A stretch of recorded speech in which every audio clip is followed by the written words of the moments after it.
It's real. It's actually, finally real. After 27 years, Nintendo just stood on stage and officially announced a full remake of The Legend of Zelda, Ocarina of Time for the Switch 2. The most beloved game ever made is being rebuilt from the ground up. And here's the thing.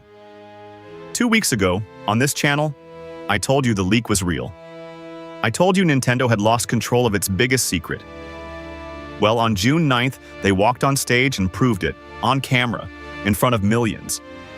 But this reveal didn't go the way anyone expected. Because within minutes, the internet wasn't celebrating. It was at war. Realistic Link. The "hire this man" meme becoming reality. A leaker getting death threats. And one giant question hanging over all of it. Did Nintendo just cook? Or did they kill the magic? Let's get into it. Let's start with the part nobody can argue with anymore. It's confirmed. For years, this was the white whale of gaming rumors. The remake everyone wanted and nobody believed Nintendo would actually make. Then, back in March, an insider named Nate the Hate went on his podcast and laid out Nintendo's entire year, including an Ocarina of Time remake. People laughed. People said, "No way, it's too obvious, it's fake." Then Star Fox got confirmed, exactly like he said. And on June 9th, during the Nintendo Direct, the Ocarina of Time remake showed up too, right on schedule, landing in 2026 exclusively on Switch 2. It even lines up with the franchise's 40th anniversary. Every prediction we covered on this channel as a rumor is now just history. So if you watched the last video, congratulations. You called it before most of the internet believed it. Now let's actually break down the trailer because Nintendo gave us almost nothing, and that's kind of the point. The teaser runs just over a minute, and there is no gameplay. None. Instead, it opens with a voiceover, a narrator describing the Kokiri and the Lost Woods. A lot of fans think that voice belongs to Rauru, the Sage of Light, though Nintendo hasn't confirmed who it is.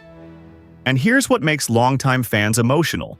It focuses on Link's origin, the one Kokiri kid who doesn't have a fairy, the outsider. We cut to a young Link, asleep, and the Triforce begins to glow on the back of his hand, and then the modern Ocarina of Time logo fades in. For the first time ever, this game has full voice acting, and the original iconic melodies are rebuilt with live orchestral instrumentation. It is gorgeous. It is cinematic. And then it's over with a single line, 2026. Oh, and one detail almost everyone missed. Nintendo never says the word remake. Not once. They're not calling it a remake. They're treating it like the definitive version of Ocarina of Time, period. But here's where the internet split in half. Because Nintendo made a choice, and it's a big one. They threw out cel shading. The new Link is being called the most realistic version of Link ever made. We're talking individual strands of hair, detailed fingers, leather and frilled fabric on the tunic, and in this reveal, he's wearing blue, not even the classic green. And a huge chunk of the fanbase hated it instantly. The quotes were brutal. People said it looks like fan art you'd find on Pinterest in 2017. People said it looks like stock assets dropped into Unreal Engine 5. One GameSpot writer called it a clean, polished, realistic, and utterly dull version of Link with no visual identity. The words "Uncanny Valley" trended. The fear has a name now, the same fear we talked about last time. That Nintendo is sanding off the charm, the soul, the cartoon magic that made Zelda, Zelda. But, and this is the twist nobody talks about. Hold that thought, because the numbers tell a very different story. I'll come back to that. First, the meme. Oh, the meme. You need to understand something about Zelda fans. For almost a decade, every time some artist posted a fan-made, Unreal Engine version of Ocarina of Time, the comments would fill up with the same 4 words. Nintendo, hire this man. It became a legend of its own.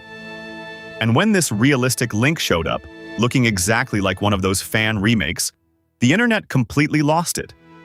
The #1 reaction across the whole platform was basically, wait. Did Nintendo actually hire this man? One post that blew up said it perfectly. 2016, Nintendo hire this man. 2026, Nintendo hired this man. Another one just asked, why is Ocarina of Time in Hire This Man graphics?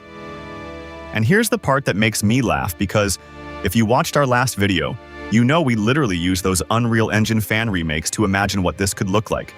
We were showing you Hire This Man footage before it became the official look. You can't write this stuff. Now, that twist I promised. While the loudest voices online were dunking on the new Link, somebody ran an actual poll. Over 3,000 fans voted on their favorite version of Link's design across every era. The N64 original? 16%. The 3DS remake? 38%. The new realistic Switch 2 Link? The one everyone's supposedly hating? 46%. It won. The design that broke the internet is actually the most popular one when people vote quietly instead of screaming in the replies. That's the lesson here, and it's a lesson about the entire internet. The angriest people are the loudest people. They are almost never the majority. So while the timeline looks like a riot, the silent majority might already be sold. But not everything about this reveal was a win, and this is where it gets dark. Because the reveal kind of fell flat, and two people would know. Kit Ellis and Krista Yang, who used to run marketing at Nintendo, said the announcement landed like a polite nod instead of an explosion, and the reason is simple. Everyone already knew. The leak spoiled the surprise. Kit basically said if you're Nintendo, you're looking to kill, and instead they got robbed of the big moment. They argued Nintendo should have changed the whole strategy once the press had already run with the leak. Remember last time when we said Nintendo was furious and the surprise was ruined? That's not a rumor anymore. Their own former marketing leads just confirmed the emotional damage, and then it got genuinely ugly. Nate the Hate, the leaker who was right about all of it, says he is now getting dozens of death threats every single day. Death threats. For being correct. Think about that. Fans are so attached to the idea of a Nintendo surprise that some of them turned on the messenger for spoiling it. Most people condemned it, thankfully. But it tells you how high the emotions run with this franchise. This is the most anticipated game on Switch 2, and it hasn't even shown a second of gameplay. So where does that leave us? We've got a confirmed remake of the greatest game of all time, built with an $8 budget, dropping in 2026.